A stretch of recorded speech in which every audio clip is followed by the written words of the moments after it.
l'IA et les 7 magnifiques, les 7 plus grandes entreprises technologiques du monde, sont de retour. Et si vous regardez bien, vous verrez que la liste s'allonge. Pourquoi ces entreprises sont-elles si dominantes? Quelles sont les opportunités et les risques pour les investisseurs? Je pose la question à Henk Ta Quach, gestionnaire de portefeuille chez KBC Asset Management. Préférez-vous écouter cette interview plutôt que de la regarder? Abonnez-vous à notre chaîne Spotify ou iTunes Financial DJ. Je vous souhaite la bienvenue, heureux de vous compter parmi nous pour un nouveau Zoom Invest.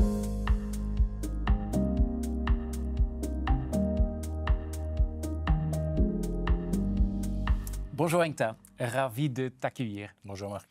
Henk Ta, les Magnificent Seven, et je vais encore les dénommer pour ceux qui ne les connaîtraient pas, c'est Apple, Amazon, Alphabet, Microsoft, Meta, Nvidia et Tesla. C'est bien ça? Tout à fait. OK. Ils semblaient avoir perdu de leur superbe, mais depuis le printemps, ils sont, je crois, de retour. Ils sont même plus nombreux en ce moment après que Oracle et après que Broadcom ont investi pas mal en intelligence artificielle et ont vu leur cours de bourse monter quand même de toute allure. Qu'est-ce qui rend ces grandes actions si importantes pour l'intelligence artificielle? Ce sont les acteurs principaux de la révolution technologique qu'on connaît depuis ces dernières années. Ce sont des entreprises qui ont à disposition l'échelle, le capital et les données pour pouvoir développer et appliquer cette intelligence artificielle. Alors en effet, elles ont connu un net recul début avril dans le cadre de la guerre commerciale. Mais suite aux différents investissements qu'elles ont réalisés ces derniers mois, leur cours de bourse s'en est plus que redressé. Ouais. Tu parles des cours de bourse et donc ce qui est important dans les cours de bourse, c'est les return on investment. Ou dans quelle manière est-ce qu'on peut mesurer l'efficacité de ces investissements? Alors, il est vrai qu'il n'est pas facile de distinguer les vrais signaux, je vais dire, du bruit dans un contexte d'actualité où les annonces de plans d'investissement à un coût de centaines de milliards se succèdent. Concernant l'intelligence artificielle, on peut distinguer 3 sources principales de revenus. Première source de revenus étant les revenus directs, la vente de modèles et de services IA. On pense aux abonnements chatbot, on pense aux appels API, où un ordinateur envoie une requête à une application pour lui demander d'exécuter une action. C'est un peu ce qu'on fait quand on consulte le solde de notre compte via notre application. Les revenus indirects, qui eux sont plus les revenus qui proviennent du ciblage publicitaire, de la recommandation donc de contenu, et le troisième canal qui est peut-être le plus de potentiel à long terme, qui est la réduction de coûts. Ouais. Donc, les usines intelligentes, je prends l'exemple des usines intelligentes, par exemple, où certaines tâches actuellement exécutées par des hommes seront reprises par l'intelligence artificielle. OK. Alors, Henk Ta, pour rendre tout cela possible, il faut une énorme capacité de calcul. On dit même que c'est une nouvelle nécessité, que cette capacité de calcul devient la même chose que l'eau ou l'électricité. Est-ce que c'est exagéré ou non? Non. À l'avenir, on consommera tous plus d'IA, que ce soit au niveau numérique via des applications pour les consommateurs ou pour les entreprises, ou au niveau physique via des usines intelligentes, des robots humanoïdes ou encore des véhicules autonomes. Toute cette IA est nourrie par une puissance de calcul. Et donc cette infrastructure de calcul que sont les puces, les centres de données, les réseaux, la mémoire, l'énergie apparaissent comme une nouvelle nécessité et constituent le fondement d'une économie future. D'accord, Henk Ta. Donc, le compute, c'est la nouvelle électricité, mais pour avoir toutes ces forces de calcul, il faut des énormes infrastructures. Et j'ai entendu que ces infrastructures, ou j'ai entendu des chiffres qui sont énormes. Est-ce que, selon toi, quelle est l'ampleur de cette vague de construction? Le développement de l'intelligence artificielle nécessite en effet de gros investissements. Alors on a entendu parler de montants colossaux Ouais. dernièrement. Mais à côté des chiffres, pouvoir peut-être mettre en parallèle la vision de certains leaders, certains visionnaires, je vais dire, du secteur, tels que Sam Altman, le CEO de OpenAI, ou Jensen Huang, le CEO de NVIDIA. Ouais. Sam Altman a fait savoir que pour pouvoir faire tourner ChatGPT à 100% de son potentiel, cela exige une puissance d'environ 20 gigawatts. Alors en montant, pour donner un ordre d'idée, 1 gigawatt demande 50 milliards d'investissements. Donc si on regarde rien que pour ChatGPT, on arrive déjà à un montant de 1000 milliards. 1000 milliards, c'est énorme. Tout à fait, c'est un montant qui est énorme. Sam Altman a aussi fait savoir qu'il désirait créer à terme une entreprise capable de délivrer 1 gigawatt de puissance par semaine à l'infrastructure IA. C'est plus une déclaration d'intention parce qu'on n'a aucune technologie pour le moment qui permet de délivrer ce genre de puissance sur un délai si court. Pour donner aussi un point de comparaison, 1 gigawatt, c'est la production d'une centrale nucléaire sur une semaine. Ouais.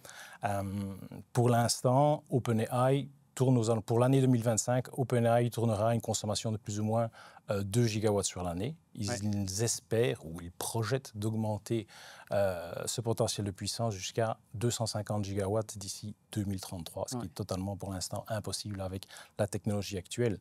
Et c'est surtout ça qu'il veut mettre en évidence, dire que voilà, il faut que l'infrastructure de l'IA soit à la hauteur de ses ambitions.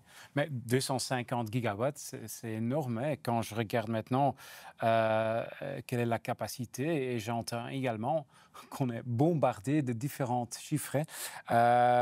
Mais pour rendre ça un peu plus tangible, quelle est la taille de la plus grande centrale de data à l'heure actuelle? Donc le plus grand centre de données à l'heure actuelle est celui de OpenAI, xAI, qui a une capacité de 0,5 gigawatts. 4 autres centres sont en construction.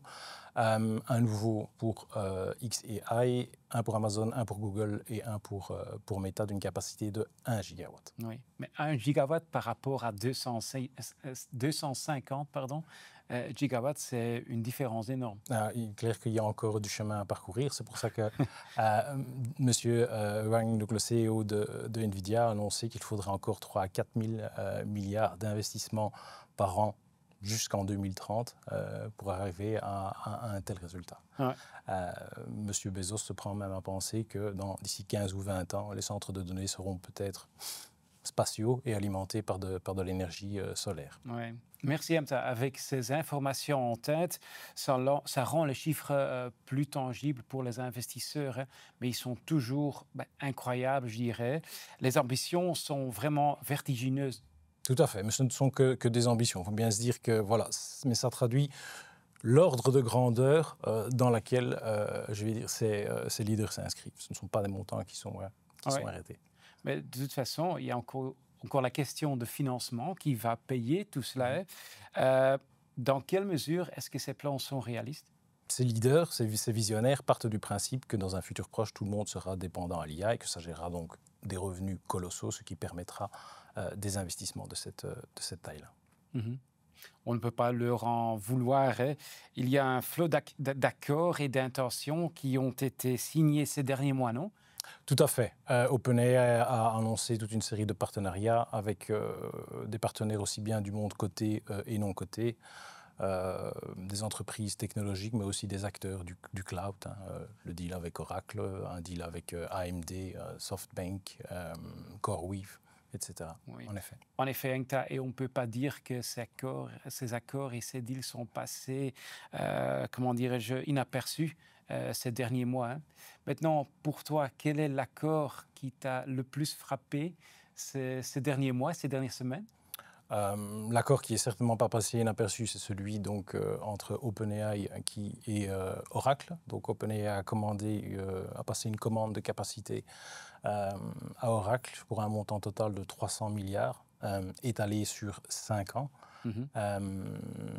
Donc OpenAI entend louer cette capacité de 4 giga et demi à Oracle à partir de 2027, mais Oracle doit encore construire, je veux dire, cette infrastructure. Mais ça, c'est, je pense, le deal, le plus gros deal de ces derniers mois. On a ensuite pu voir un investissement d'NVIDIA dans OpenAI. Donc NVIDIA entend injecter 100 milliards dans OpenAI, à condition que ceux-ci leur achètent leurs puces, bien évidemment. Oui. OpenAI a également conclu un pacte stratégique avec AMD. Donc, si OpenAI commande des puces chez AMD, ils pourront profiter d'un bonus supplémentaire sous la forme de 160 millions d'actions. AMD et OpenAI a conclu encore un dernier deal avec Broadcom, aussi pour la commande de puces, d'une capacité totale de plus ou moins 10 gigawatts. C'est énorme. Et en même temps, on a vu grimper les cours de bourse de ces sociétés fortement. Oui, tout à fait. Ça s'est reflété dans leur cours de bourse. Ouais. Mais ce sont donc des accords, alternatifs, si je peux dire? Tout à fait. Il semble qu'on soit entré en fait dans une nouvelle phase de l'IA. Une nouvelle phase, tu dis? Et tu veux dire? Nouvelle phase dans le sens où la première phase de développement de l'IA est financée par des entreprises qui sont des hyperscalers, qui sont très très bien capitalisés et qui ont les moyens, je vais dire, d'investir dans l'IA. La deuxième phase qu'on commence à voir tout doucement, ce sont des entreprises telles que OpenAI qui se retrouvent au cœur d'un écosystème mais qui n'ont pas ces mêmes réserves de trésorerie et qui, pour se financer, sont obligés de procéder à l'émission d'actions ou de dettes. Ok, Henkta, mais il ne s'agit donc plus seulement d'émissions d'actions ou d'obligations ou de dettes? Non, en effet. On voit, ou j'ai entendu dire qu'on parle maintenant d'un vendor financing ou d'un financement circulaire. Est-ce que tu peux nous expliquer cela, s'il te plaît? Tout à fait. Donc, le vendor financing est un système de financement qu'NVIDIA pratique, et d'autres acteurs aussi d'ailleurs, où en fait ils aident leurs clients à passer leurs propres commandes. Deuxième possibilité, en effet, comme tu l'as dit, le financement circulaire. Et en fait, c'est ce qu'on assiste pour le moment. NVIDIA a investi dans OpenAI et OpenAI passe une commande de capacité chez Oracle et Oracle va commander ses puces chez NVIDIA. Et dès qu'un de ces partenariats est confirmé ou annoncé, toutes les valeurs reprennent 10 à 20%, ce qui permet un autre tour de financement circulaire. Oui. Cela me semble à la fois brillant, mais également risqué, Henkta. Et une question qui est importante pour les investisseurs, est-ce qu'on se trouve maintenant dans une bulle de l'IA, oui ou non? Il est toujours difficile de se dire si on se situe à la naissance d'une bulle ou pas. Je pense que ce qui rend les investisseurs inconfortables pour le moment, c'est surtout le développement de cette phase 2 de l'IA, ces financements alternatifs. Ouais. D'un autre côté, on pense aussi que l'IA transformera profondément le monde à terme. Et c'est un train quelque part qu'on ne veut pas manquer. On veut rester exposé, les investisseurs veulent rester exposés à l'IA. Si demain OpenAI passe un nouveau deal, tout augmente de nouveau 10 ou 20%. Oui, tout à fait. Ça, on ne veut pas rater non plus. Non plus. C'est normal.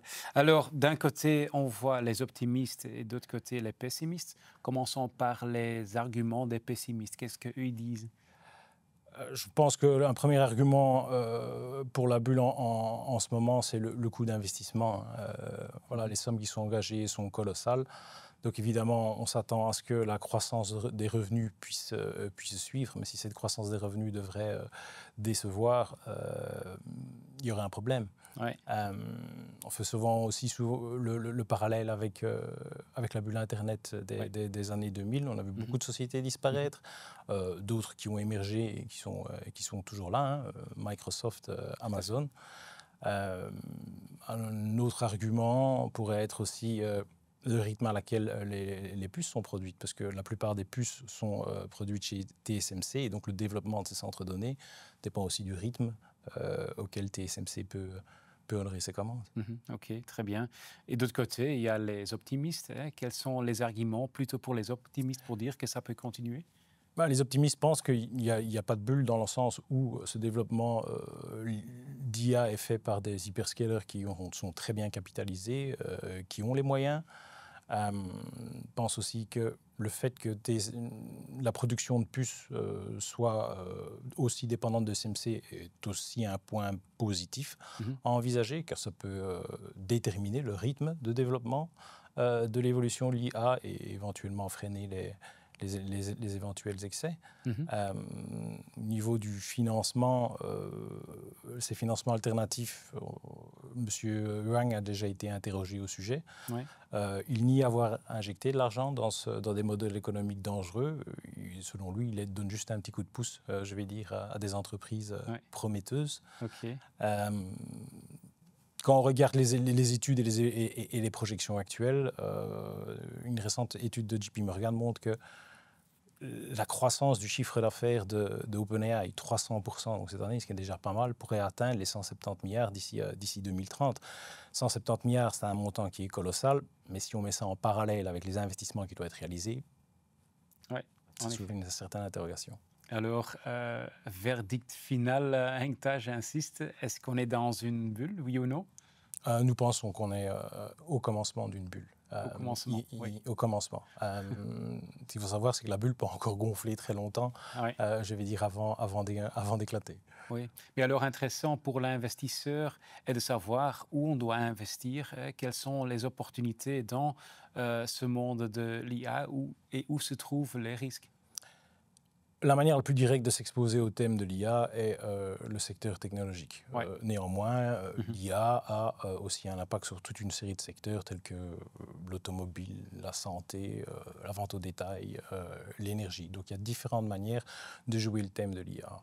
Ce qu'il faut aussi voir, c'est de se poser la question qui seront les gagnants et qui seront les perdants de l'IA. L'IA, à terme, cannibalisera le modèle économique actuel.